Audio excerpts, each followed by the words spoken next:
The auction gavel cracked like a gunshot through the frozen morning air.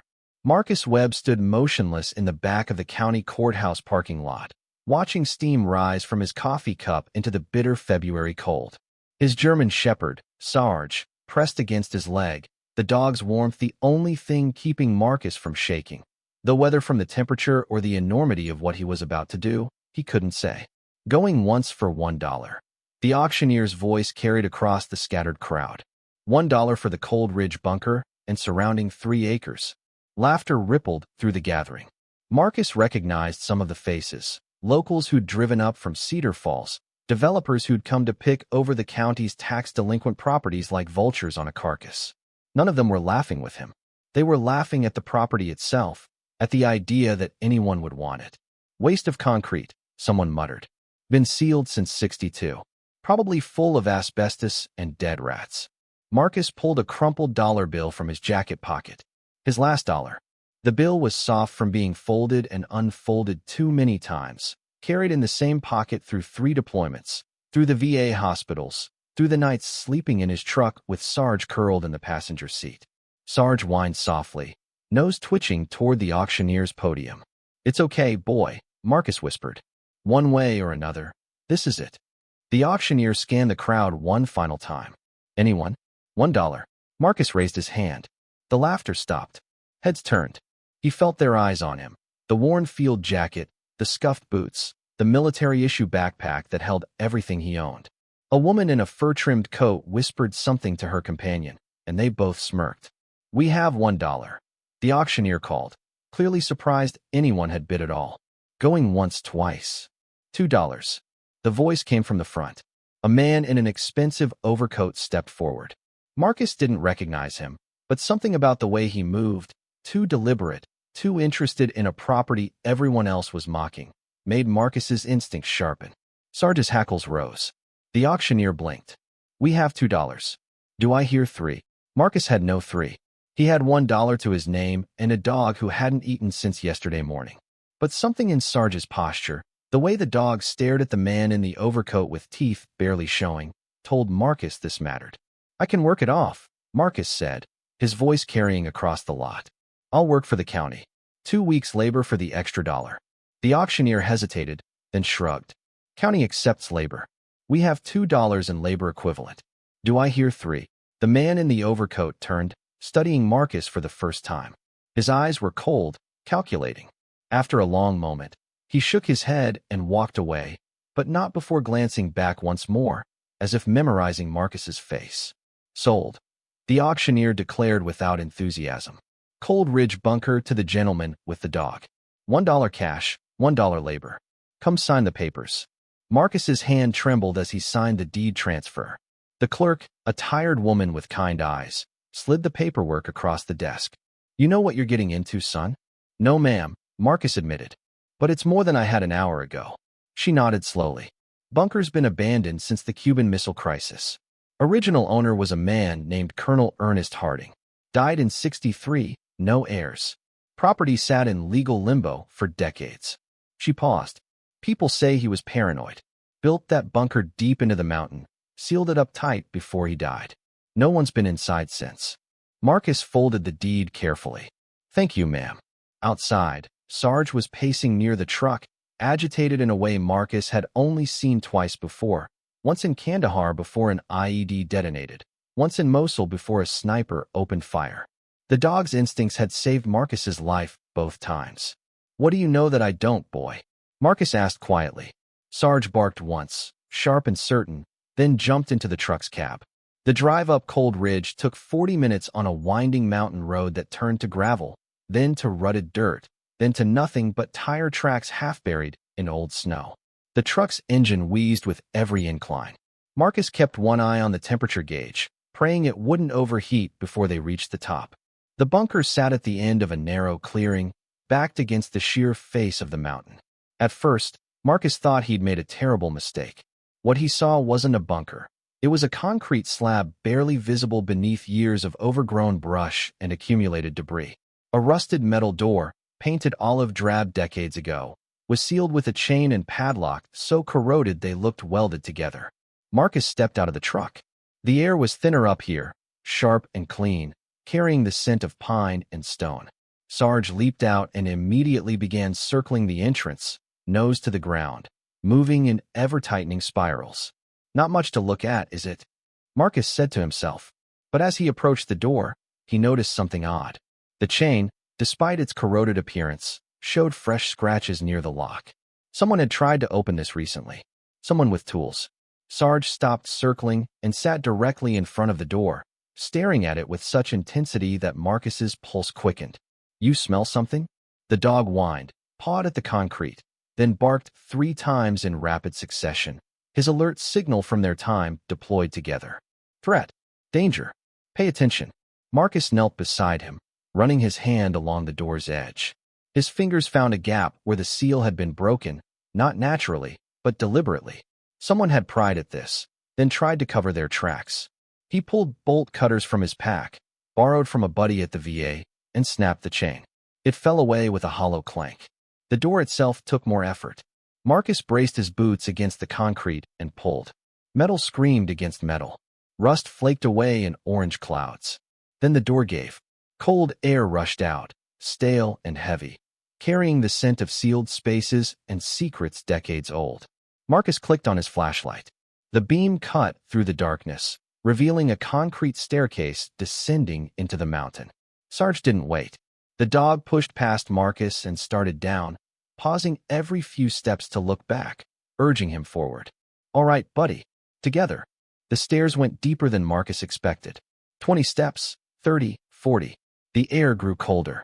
Water dripped somewhere in the darkness.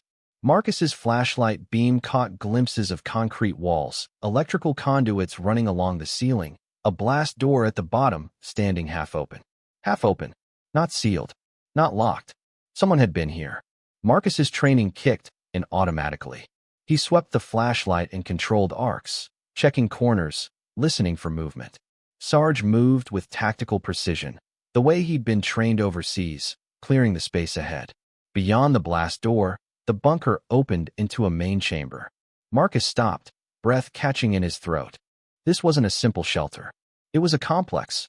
The main room stretched 30 feet across, with hallways branching off in 3 directions. Old furniture sat covered in dust, a desk, filing cabinets, a radio station with equipment that looked ancient. Maps covered one wall, marked with coordinates and notes written in faded ink. Crates were stacked in neat rows, military surplus by the look of them, stamped with dates from the early 1960s. But what stopped Marcus cold was the footprint. Fresh, barely a day old, leading from the blast door to the center of the room, then disappearing down the left corridor. Sarge growled, low and continuous, focused on that same corridor. Marcus's mouth went dry. Someone's been here. Recently. He moved forward carefully, flashlight beam sweeping the shadows. The corridor led to smaller rooms, storage chambers, most of them empty except for debris and old furniture.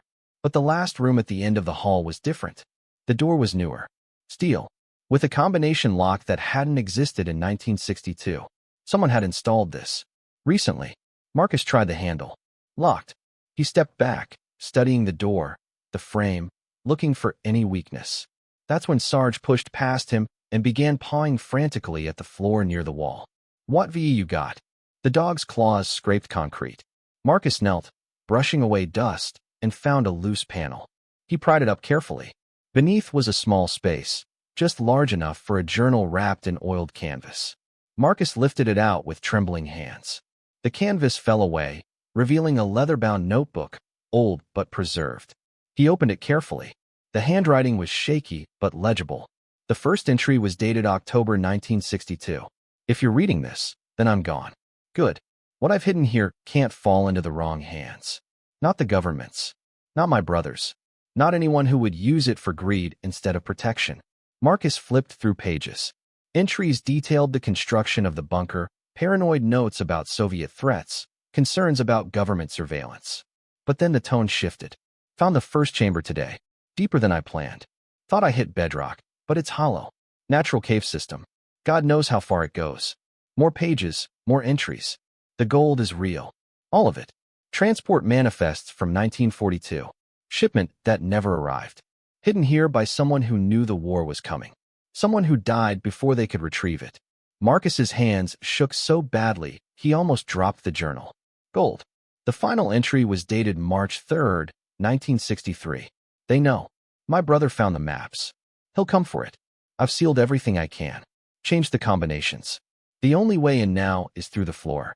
If you find this, you deserve it more than they ever will. Use it wisely. Use it to help people who have nothing, like I wish I'd done. Colonel Ernest Harding. Marcus closed the journal slowly. Sarge was still focused on the steel door, but now Marcus understood. This wasn't the treasure. This was the decoy. The real secret was somewhere else. The floor, Marcus whispered. He stood, scanning the room with new eyes. Sarge had already moved to the far corner, scratching at a section of concrete that sounded different when Marcus tapped it. Hollow. Using the bolt cutters and a pry bar from his pack, Marcus worked at the edges. The concrete was actually a false panel, cleverly disguised but removable. It took 30 minutes of careful work before it finally lifted away. Beneath was a ladder descending into darkness, and from below, the faintest whisper of moving air. Marcus looked at Sarge. The dog stared down into the hole, ears forward, tail rigid. You ready? Sarge barked once. Together, they descended into the mountain's secret heart. The ladder went down 20 feet, ending in a natural cave tunnel barely tall enough for Marcus to stand upright. His flashlight beam reflected off wet stone walls, mineral deposits glittering like stars.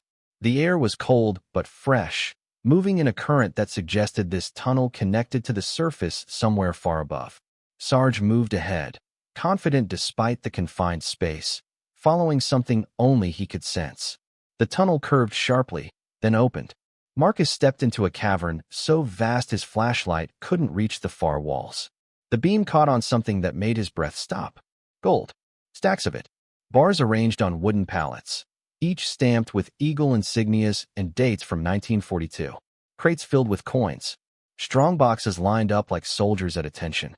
And in the center of it all, a single wooden desk with a metal lockbox sitting open. Inside the lockbox was a letter addressed simply, "To whoever finds this." Marcus's hands shook as he opened it. I was a transportation officer in 1942. This gold was meant for Britain, part of the Lend-Lease program. We were moving it cross-country when our convoy was attacked. Not by the enemy, by our own people.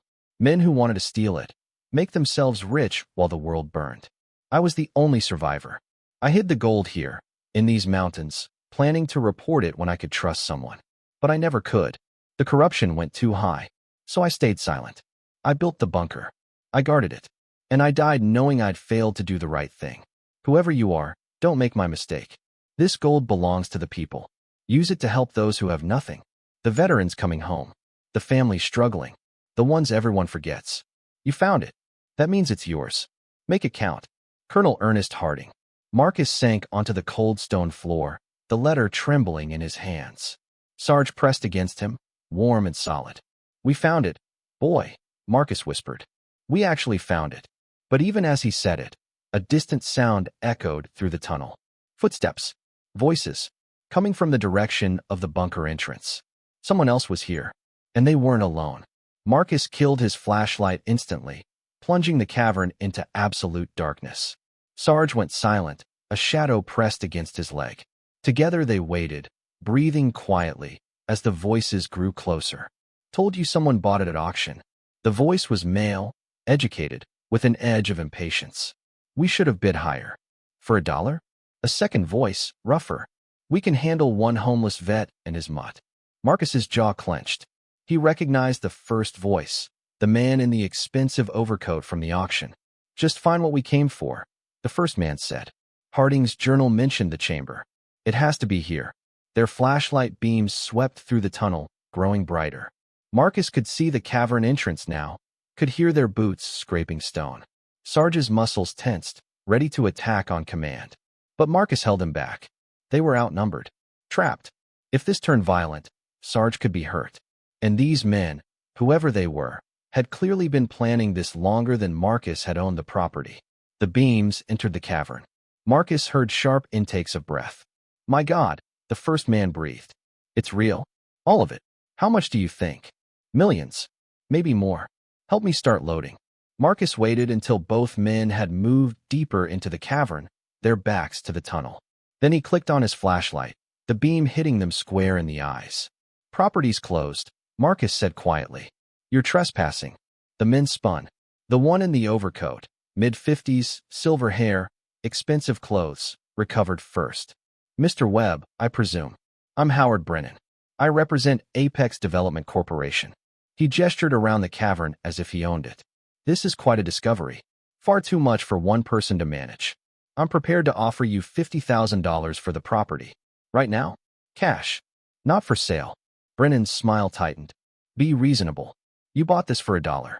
$50,000 is more money than you've seen in years." I said no. The second man, younger and broad-shouldered, stepped forward. "Maybe you didn't hear him right." Sarge growled, a sound that vibrated through the cavern like distant thunder. The man stopped. "Your dog's well-trained," Brennan observed. "Former military, I assume? Like you." He tilted his head. "You know what PTSD does to judgment, Mr. Webb. Makes people unstable, unreliable. A court might even say unfit to manage assets of this magnitude." Marcus felt cold spread through his chest.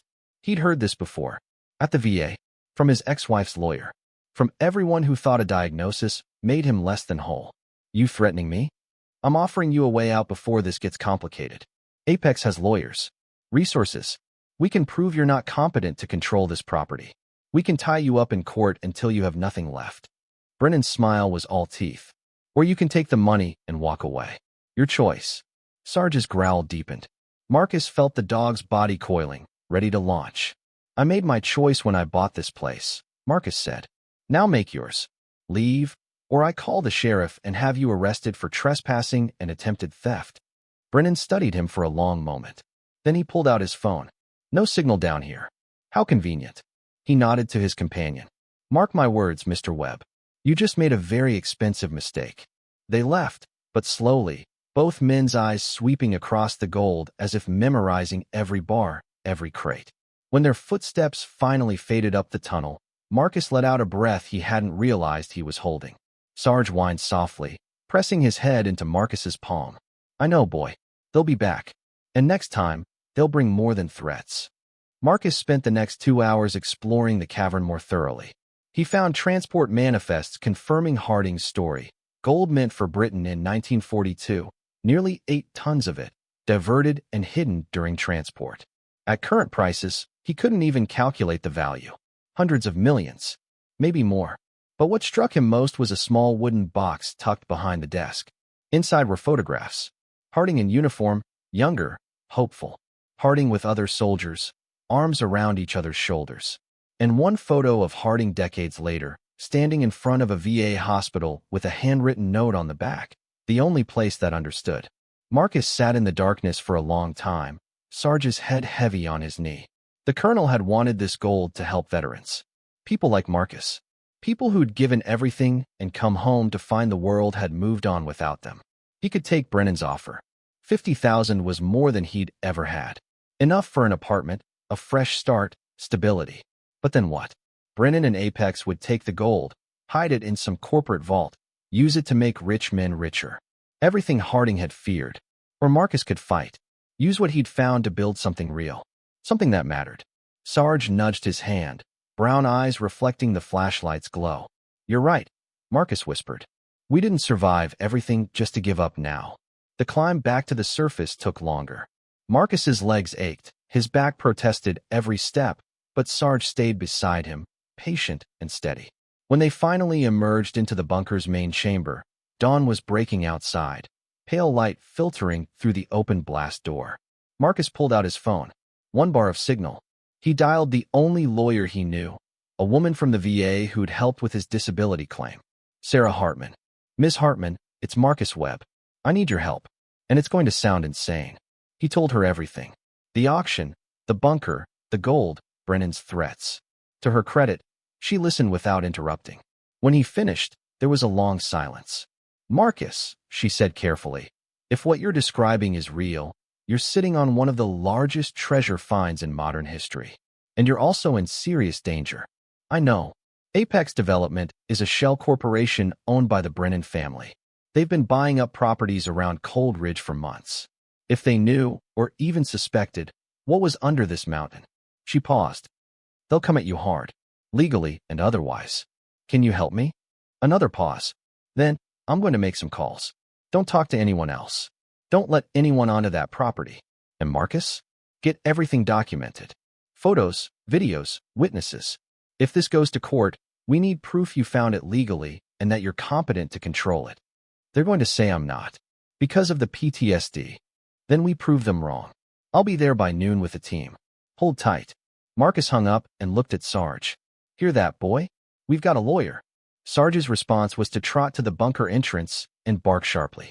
Warning. Marcus grabbed his flashlight and moved to the door. Down the mountain, 3 black SUVs were climbing the dirt road, moving fast despite the terrain. So much for waiting, Marcus muttered. The vehicles stopped 50 yards from the bunker. Doors opened. Men emerged, 8 of them, dressed too well for a mountain hike, moving with the coordinated efficiency of professionals. Brennan stepped out last, phone pressed to his ear. Marcus stood in the bunker doorway, Sarge at his side. This is private property. You're trespassing. Brennan pocketed his phone and walked forward, hands in his coat pockets. Mr. Webb, we need to talk. I may have been too aggressive yesterday. Let's start over. He gestured to the men behind him. I brought witnesses. Officials who can help verify what you've found and ensure it's handled properly. What officials? County assessor, state mineral rights inspector, representatives from Homeland Security, given the age and origin of what you've discovered. Brennan's smile was pleasant, professional. This is bigger than you or me, Mr. Webb. It needs to be done right. Sarge growled. Marcus trusted that growl more than he trusted any smile. Show me their credentials. All of them. From out here. Brennan's expression flickered. You're being paranoid. Show me, or leave. One of the men behind Brennan pulled out a badge wallet, but before he could open it, Sarge erupted into furious barking. Not at the men in front, at something behind them, in the trees. Marcus spotted the glint of metal a heartbeat before his training kicked in. Sarge down. The German Shepherd dropped as a camera flash went off from the tree line. Then another. Then a third. People emerged from the woods, not Brennan's people. Reporters. A news van bumped up the final stretch of road, satellite dish extending. Brennan spun, confusion breaking through his composure. What the hell?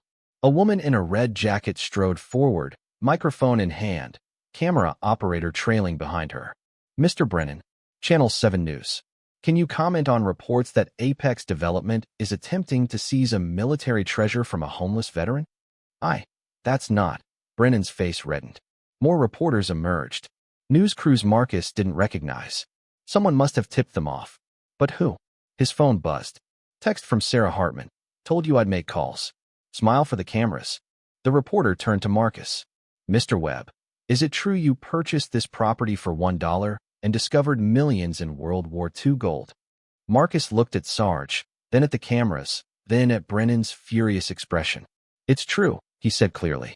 And it's going to stay right where Colonel Harding left it until I can make sure it's used the way he wanted, to help veterans who've got nothing.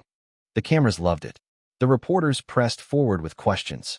And Brennan, trapped between trespass accusations and rolling cameras, had no choice but to retreat to his SUVs. As the vehicles disappeared down the mountain, Marcus sank against the bunker's concrete wall. Sarge pushed into his side, tail wagging slowly. We just made a lot of enemies, boy.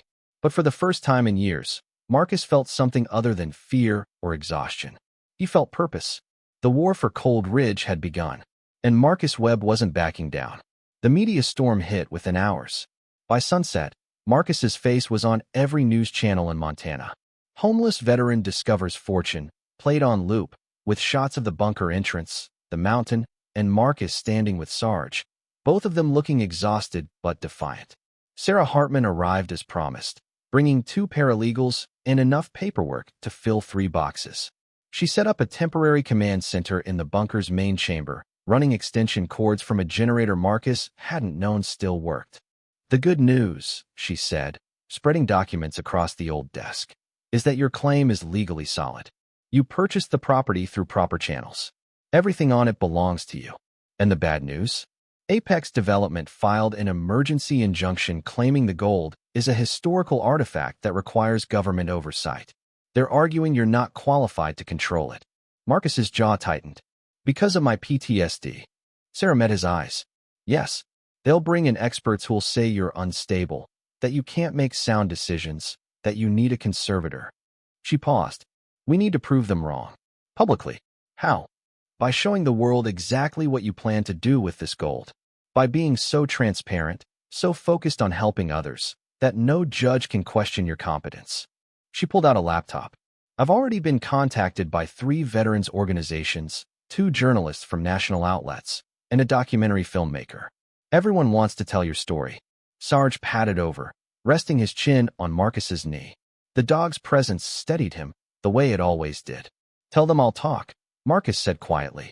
But only if they understand what this is really about. It's not about me. It's about every vet who came home to nothing. Over the next week, Cold Ridge transformed. News vans camped at the mountain's base. Reporters hiked up daily, though Marcus limited access to the cavern itself. Sarah insisted on controlling the narrative, and she was right. Every interview, every carefully worded statement, built public support. The story struck a nerve. Veterans groups rallied behind Marcus. Crowdfunding pages appeared overnight, raising money for security and legal fees. Letters arrived by the hundred, other vets sharing their own stories of homelessness, PTSD, the crushing weight of coming home to a country that had moved on. But not everyone was supportive. Marcus's brother called 3 days after the story broke. They hadn't spoken in 2 years, not since Ethan had refused to let Marcus stay in his spare bedroom while he got his act together. Marcus, it's me. Listen, I've been thinking about what you found up there. Marcus closed his eyes. What do you want, Ethan? I want to help. We're family. This is too big for you to handle alone.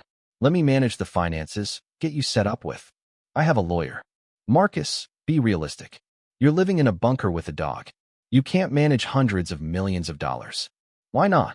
Because, Ethan stopped himself. Look, I'm trying to help. Don't be stubborn. Goodbye, Ethan. Marcus hung up. Sarge, who'd been lying near the door, lifted his head and whined softly. Yeah, Marcus said. That won't be the last call like that. He was right.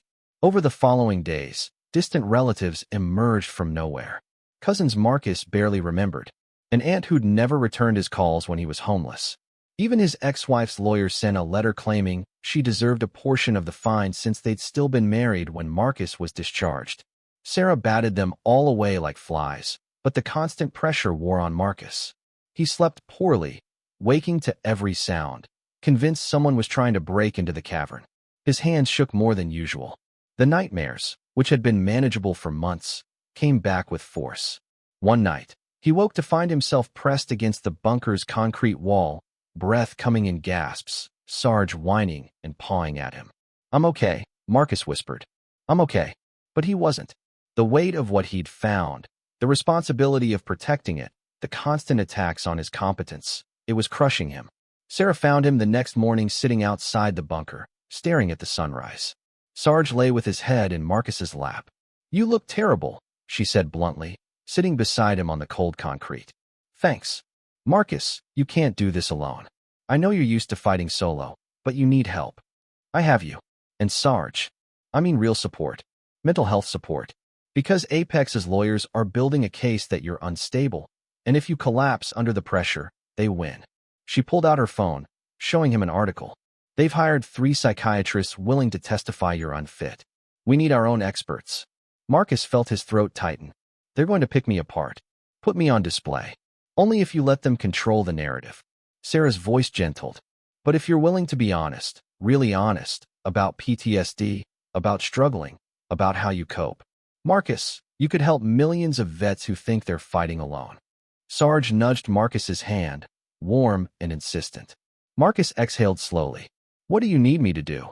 The psychiatric evaluation took place at the VA hospital in Helena, neutral ground agreed upon by both legal teams.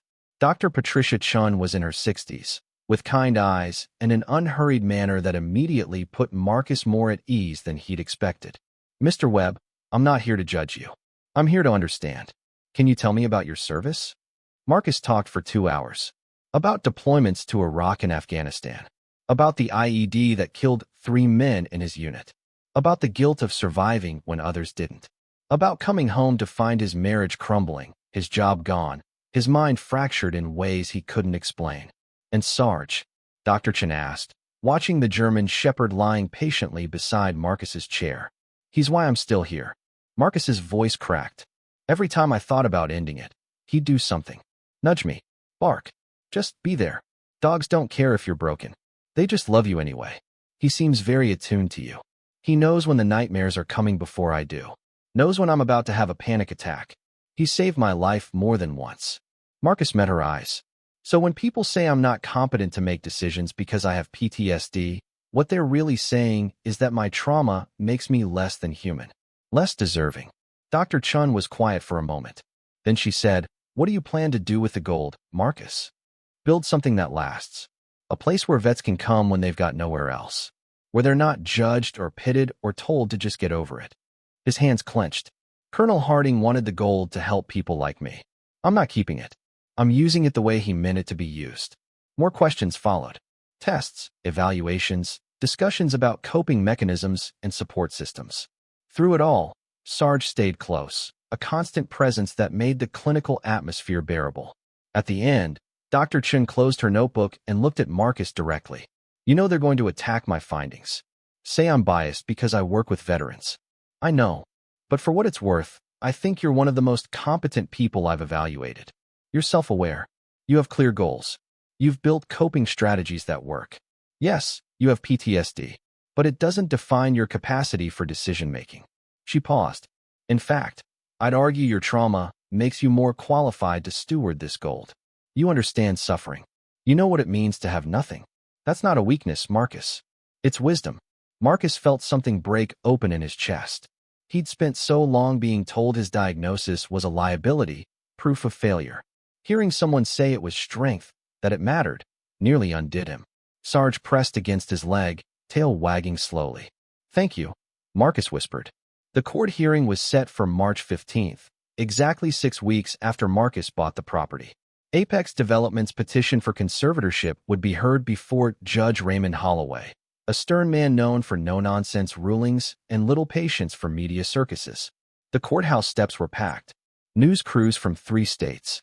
Veterans in uniform holding signs. "Webb earned it," and "PTSD doesn't mean incompetent." Protesters on the other side held signs reading "Protect our heritage" and "Gold belongs to the people," though Marcus suspected Apex had paid for those. Sarah gripped his arm as they pushed through the crowd.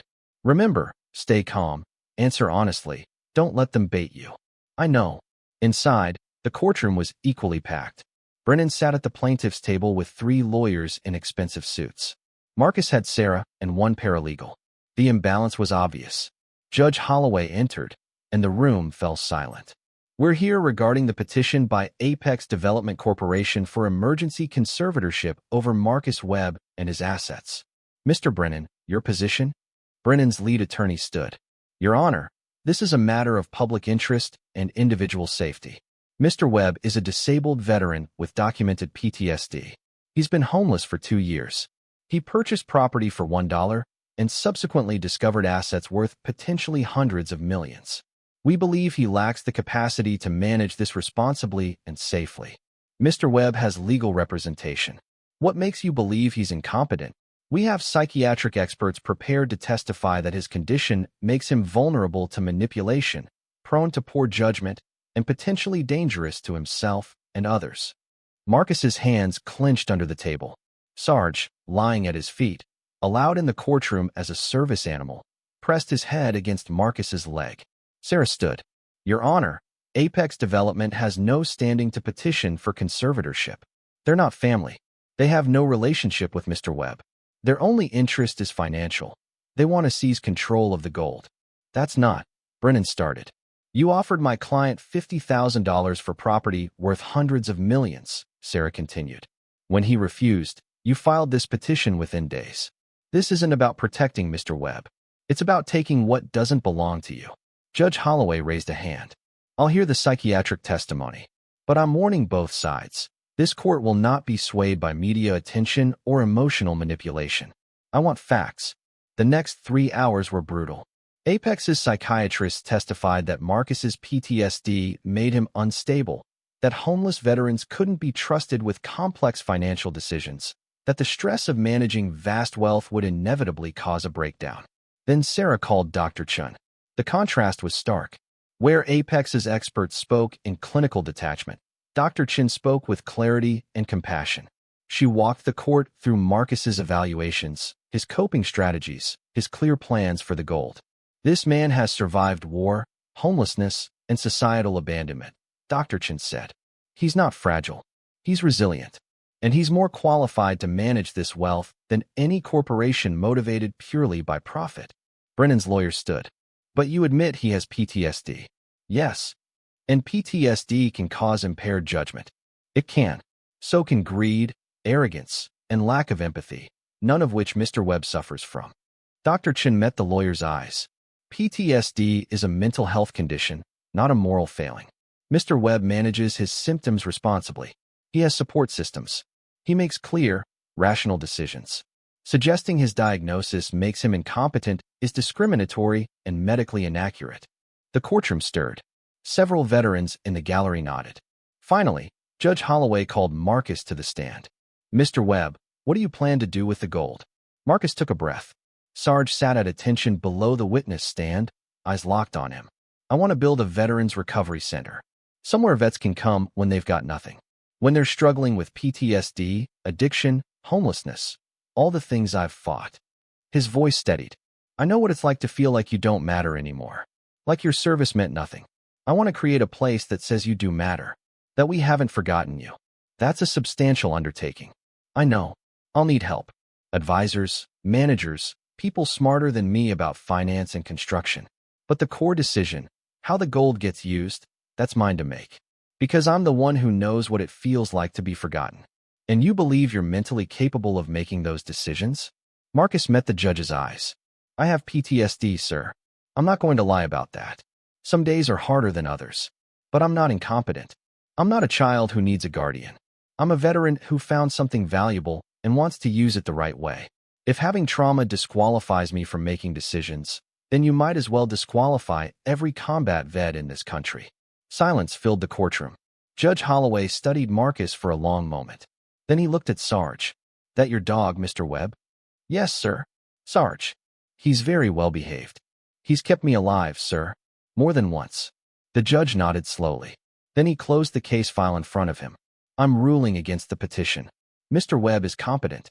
His plans are reasonable. His PTSD is managed responsibly. And frankly, Apex Development's standing in this case is non-existent. You have no right to dictate what this man does with his legally acquired property. He looked directly at Brennan. Your petition is denied. Furthermore, I'm ordering you to cease all contact with Mr. Webb unless invited.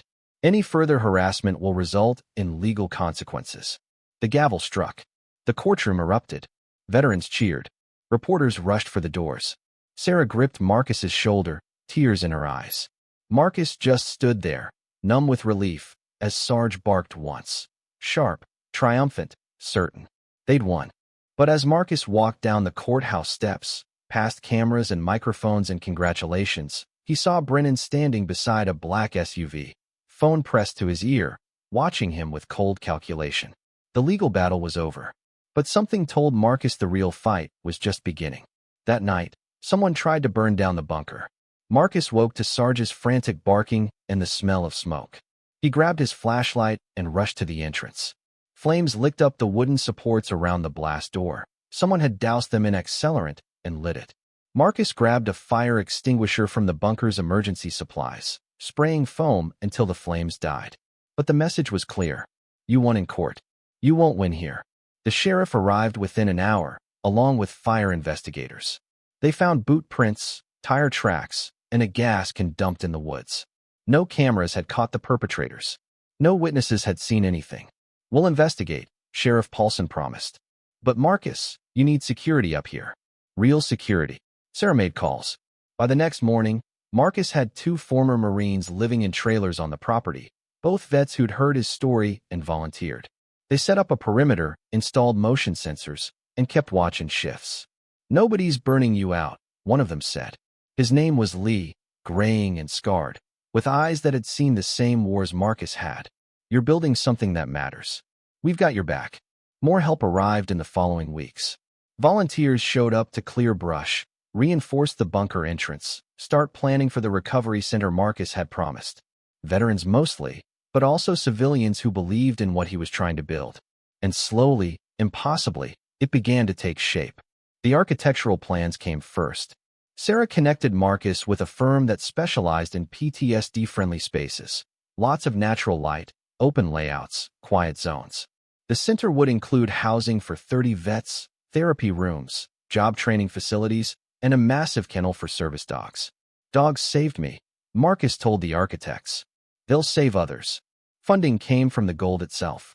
Sarah worked with federal officials to legally liquidate a small portion, enough to break ground without depleting the main reserve. The process was tedious, involving lawyers and oversight committees and endless paperwork, but it was legitimate. Clean. Brennan tried to block it, filed injunctions, demanded audits, claimed the liquidation violated historical preservation laws. But Judge Holloway shut down every attempt, clearly tired of Apex's interference. Construction began in May. The sound of hammers and saws echoed across Cold Ridge, transforming the lonely mountain into something alive. Marcus worked alongside the crews, hauling lumber and driving stakes, Sarge supervising from the shade. One afternoon, a news crew arrived for a follow-up story. The reporter, the same woman in the red jacket from months before, walked the site with genuine awe. "Mr. Webb, when you bought this property for $1, did you ever imagine this?" Marcus looked around, at the foundation taking shape, at the volunteers laughing as they worked, at Sarge rolling in fresh sawdust. "No," he said honestly. "I just wanted a place to sleep where no one would bother us. And now I'm building a place where people can sleep without fear, where they can heal, where they remember they matter." He paused. Colonel Harding wanted the gold to help veterans. I'm just keeping his promise. The story aired nationally. Donations poured in. More volunteers arrived. Letters came from vets across the country asking when the center would open, if there'd be room for them. By August, the main building stood complete, 2 stories of timber and glass, nestled into the mountain like it had always belonged there. Marcus walked through the empty halls, Sarge's nails clicking on the polished floors, and felt something he hadn't felt in years. Pride. The grand opening was scheduled for September 15th, exactly 9 months after Marcus bought the property. News crews set up on the ridge. Veterans traveled from 30 states. Local officials gave speeches about community and healing. But the moment that mattered most came when the first resident arrived.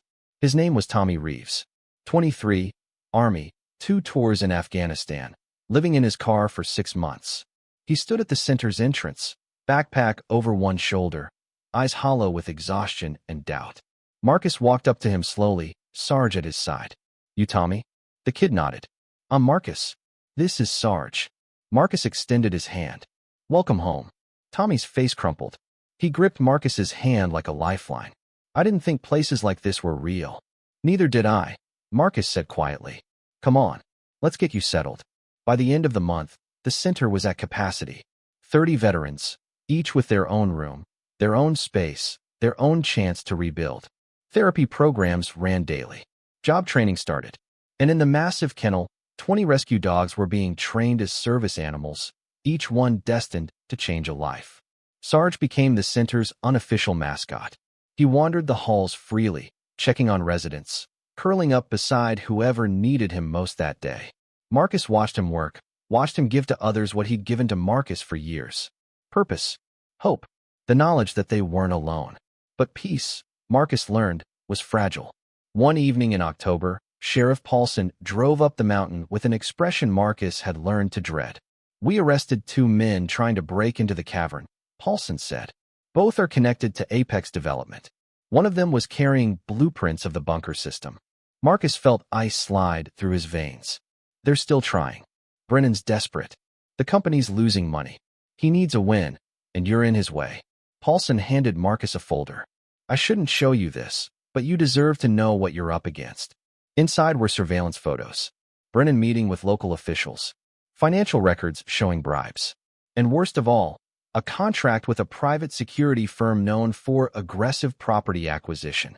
Marcus looked up. "He's going to try to take this by force. I can't prove that, but I can tell you to be careful. Very careful." That night, Marcus called a meeting with his volunteer security team. 7 veterans now, all former combat, all committed to protecting what they'd built. Apex is escalating, Marcus told them. We need to be ready for anything. Lee, the former Marine, nodded grimly. We've secured the perimeter. Motion sensors, cameras, alarms. But if they come with real numbers, then we call the law. We don't engage unless we have no choice. Marcus looked around the room. This center is about healing, not violence. I won't let it become a battlefield. What if they force your hand? Another vet asked. Marcus's jaw tightened. Then we protect what we've built. But we do it right. No vigilante justice. No playing into their hands. Sarge whined softly, sensing the tension. Marcus rubbed the dog's ears. We've come too far to lose it now. The attack came 3 nights later, at 2 a.m. Alarms shrieked. Marcus bolted awake, adrenaline flooding his system. Sarge was already at the door, barking furiously. Through the window, Marcus saw headlights, multiple vehicles, moving fast up the mountain road. He grabbed his phone, dialing 911 as he ran. This is Marcus Webb at the Cold Ridge Veterans Center. We're under attack. Send everyone. Outside, Lee and the other security vets were already moving, taking defensive positions around the main building. The vehicles, 4 black SUVs, screeched to a stop, and men poured out. Not police. Not legitimate. Private contractors in tactical gear. You're trespassing on private property. Lee shouted. Leave now. One of the contractors stepped forward, megaphone raised. We have a court order to seize assets pending investigation into fraud. Stand down. Bullshit, Lee muttered. Marcus reached him. Sarge pressed against his leg. Where's the court order? The contractor held up a document, but from this distance, Marcus couldn't verify its legitimacy. And something about this felt wrong. Wrong timing, wrong approach, wrong everything. I'm calling my lawyer, Marcus said. Do it inside. We're securing the premises. You're not entering this building. The contractor's expression hardened. Then we'll enter by force. Sarge's growl rolled across the clearing like thunder. Several contractors stepped back, hands moving to their belts, not toward weapons, but toward mace, tasers, tools meant to neutralize threats without permanent harm. Marcus's heart hammered. This was it. The moment where everything could go wrong. Where violence could erupt and destroy everything they'd built. Then headlights cut through the darkness from the opposite direction. Sheriff Paulson's cruiser, followed by 3 others. State police. The contractors froze. Paulson stepped out, hand resting on his sidearm. Anyone want to tell me why you're on private property at 2 a.m. with what looks like a tactical assault team? The lead contractor held up his document. Court order. Paulson took it, read it under his flashlight, then handed it back. This is fake. Badly fake. You have 10 seconds to leave before I arrest every one of you. We have authorization. 9, 8. The contractors retreated to their vehicles. Engines roared. They disappeared down the mountain, leaving only tire tracks and the bitter smell of gasoline. Marcus exhaled shakily. Lee gripped his shoulder. Close. Too close. Inside, residents had gathered in the common room, frightened and confused. Marcus addressed them, Sarge sitting calmly at his side. We're safe. The people who tried to intimidate us are gone. Law enforcement is here. We're protected. Who were they? Tommy asked, voice tight. People who want what we have. People who don't understand that this place isn't about money. It's about us. Marcus looked around the room. I promise you, I will never let anyone take this from you. This is your home, your sanctuary, and I will defend it with everything I have. Applause broke out, soft at first, then building. Sarge's tail thumped against the floor. But Marcus knew the truth. Brennan wouldn't stop. Not until one of them broke. The next morning, Sarah arrived with news. Brennan's company is collapsing. Financial records leaked to the press show years of fraud. He's facing criminal charges. His investors are pulling out. Marcus felt no satisfaction. So he's desperate, cornered and dangerous. But Marcus, you've won. The gold is secure. The center is thriving. You've done exactly what Harding wanted. Then why doesn't it feel finished? Sarah smiled sadly. Because you know it's never really finished. There will always be another fight, another challenge. That's what building something meaningful costs. Marcus looked out the window at the center, residents walking the grounds, dogs playing in the yard, lives being rebuilt one day at a time. Then I keep fighting, he said quietly. Winter came again to Cold Ridge, bringing snow and silence and the kind of peace that only mountains know. The center celebrated its first Thanksgiving with 30 residents, 20 dogs, and a feast that filled the dining hall with warmth and laughter. Marcus sat at the head of the table, Sarge sprawled at his feet, and looked around at faces that had arrived broken but were slowly, painfully, learning to be whole again.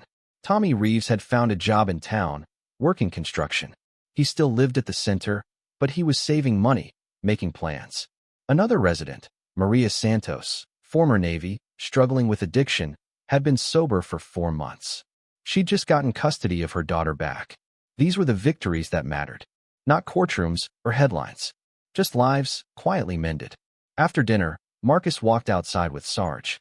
The mountain was silver with moonlight, the stars impossibly bright in the thin air.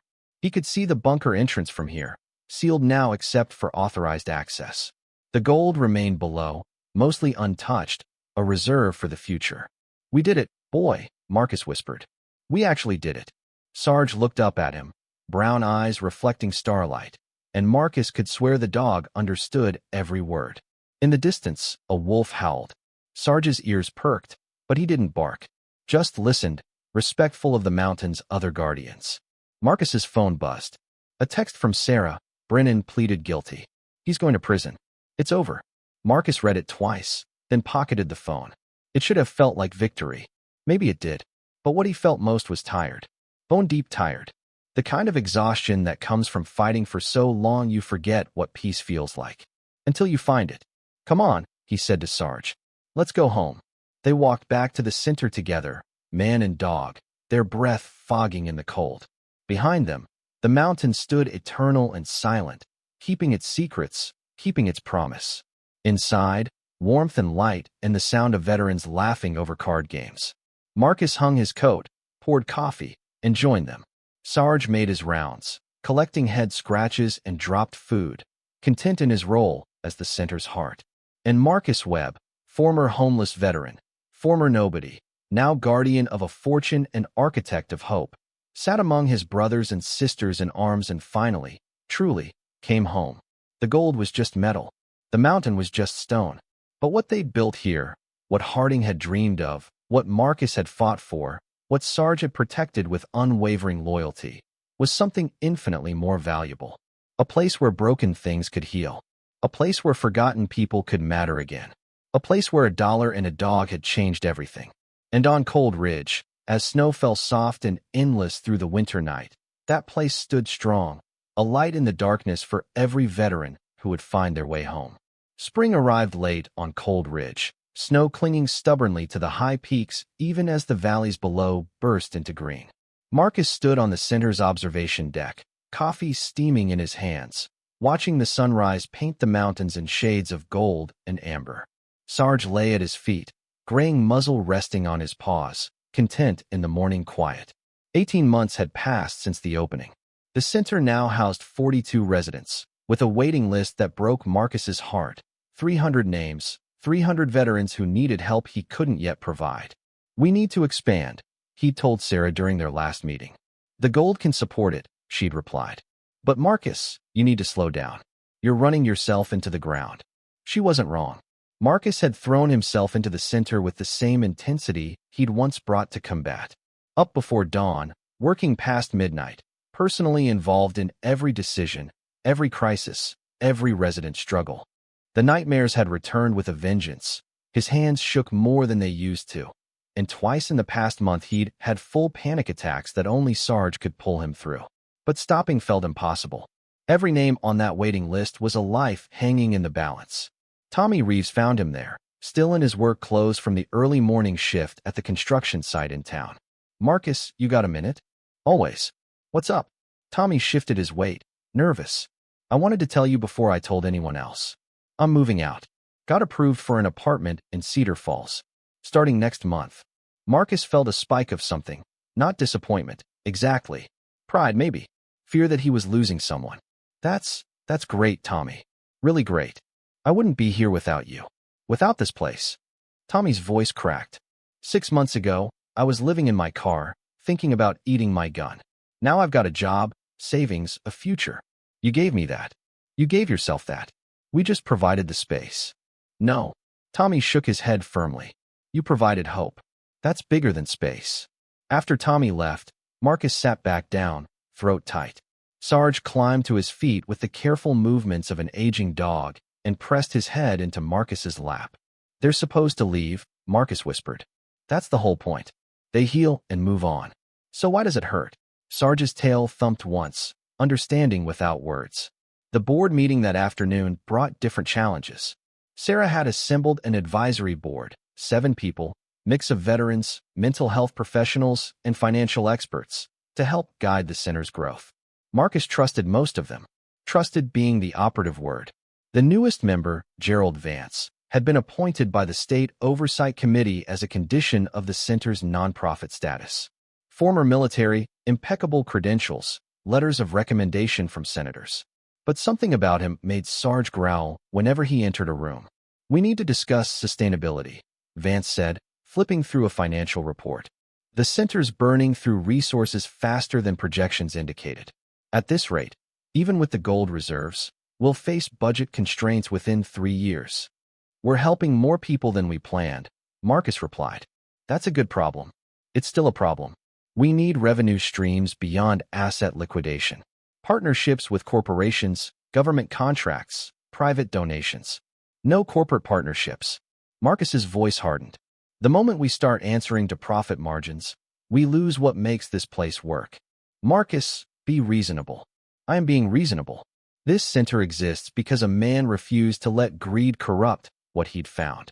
I'm not going to dishonor that by selling out to the highest bidder. Vance leaned back, expression unreadable. Your idealism is admirable, but idealism doesn't pay salaries or keep the lights on. Sarah stepped in smoothly. We have options that don't compromise the mission. Grant funding, individual donors, partnerships with veteran organizations.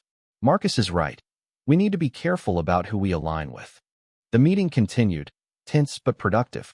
But as Vance left, he paused at the door. Mr. Webb, a word? Marcus followed him into the hallway. Sarge, who'd been lying under the conference table, immediately positioned himself between them. I know you don't trust me, Vance said quietly. I can see it. But I'm here to help, not to take anything from you. Then why does my dog hate you? Vance glanced at Sarge, then smiled thinly. Dogs are excellent judges of character. But they're not infallible. I lost my own service dog 2 years ago. Maybe yours senses that loss and responds to it. It was a reasonable explanation. It should have satisfied Marcus. It didn't. That night, Marcus couldn't sleep.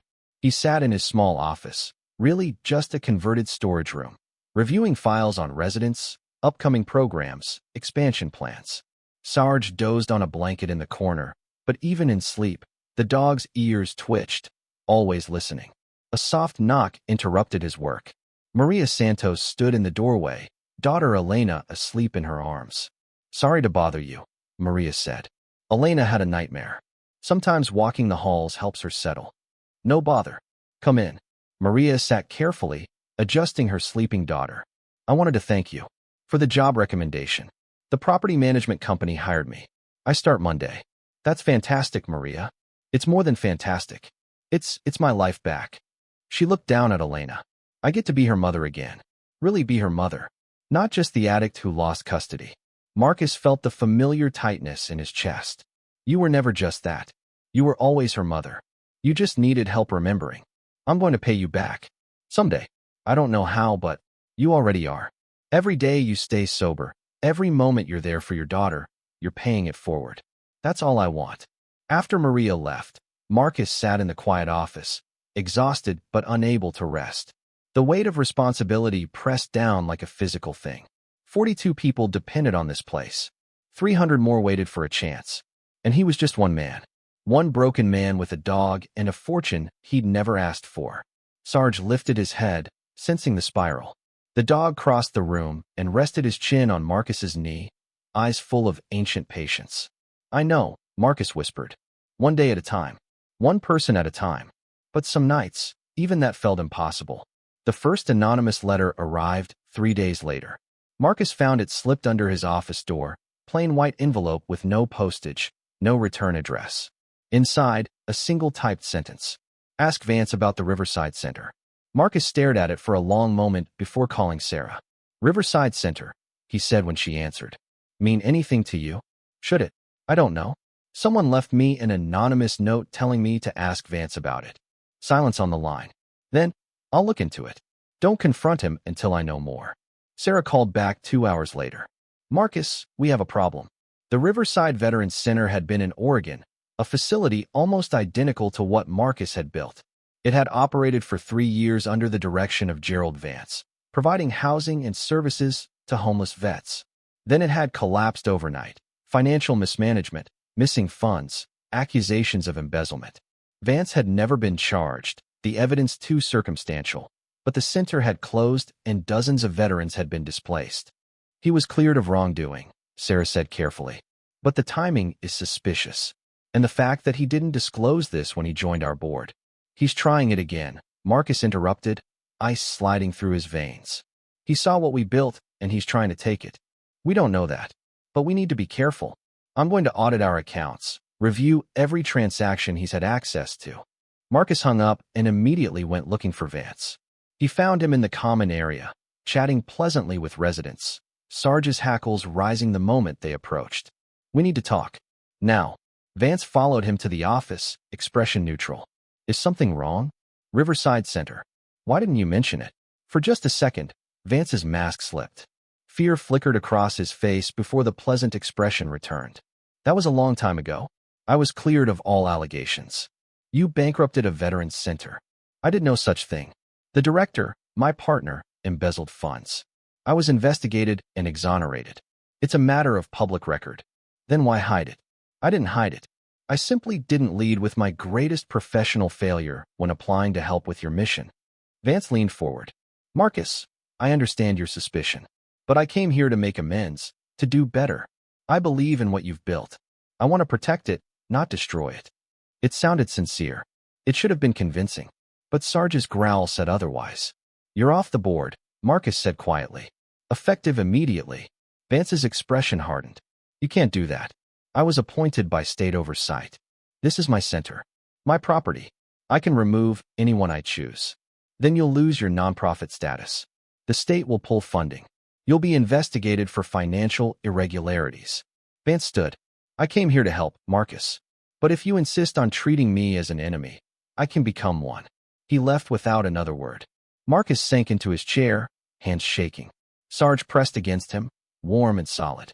Did I just make a huge mistake? Marcus whispered. The dog whined softly, uncertain. Sarah's audit revealed the truth 3 days later. Vance had been slowly redirecting funds, small amounts, carefully hidden in legitimate-looking expenses.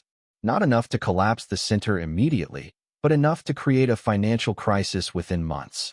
A crisis he would then solve by proposing corporate partnerships that would give him control. It's the same pattern as Riverside, Sarah said, spreading documents across Marcus's desk. Slow bleeding until the center is desperate, then sweep in with a solution that puts him in charge.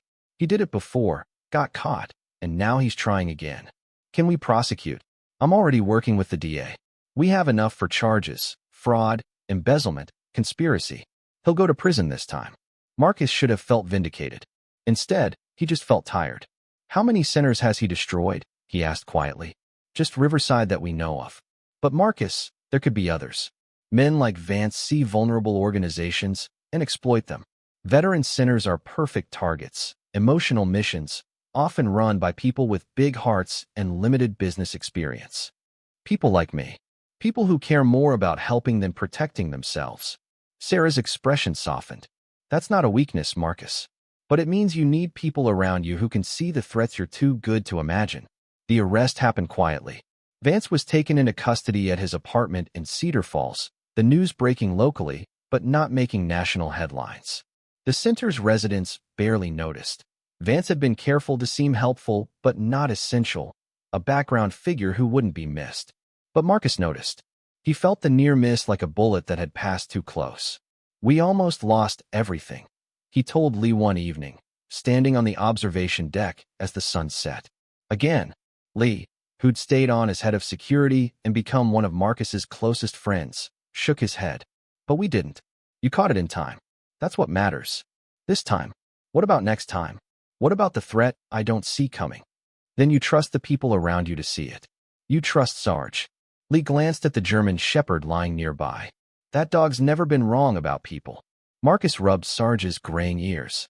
The dog was 8 now, moving slower, sleeping more. But his instincts remained sharp as ever. I don't know what I'll do when he's gone, Marcus admitted quietly. You'll survive. Because he taught you how. Lee's voice was gentle. And because by then, there'll be other dogs, other people, other ways to remember you're not alone. The center's second anniversary arrived with little fanfare. Marcus had never been one for celebrations. But the residents organized a surprise party anyway, filling the dining hall with decorations made from construction paper and string. Speech, someone called as Marcus entered. He stood at the front of the room, suddenly overwhelmed. 42 faces looked back at him. 42 people who'd arrived broken and were slowly becoming whole. Some were ready to leave soon, like Tommy had. Others would need years.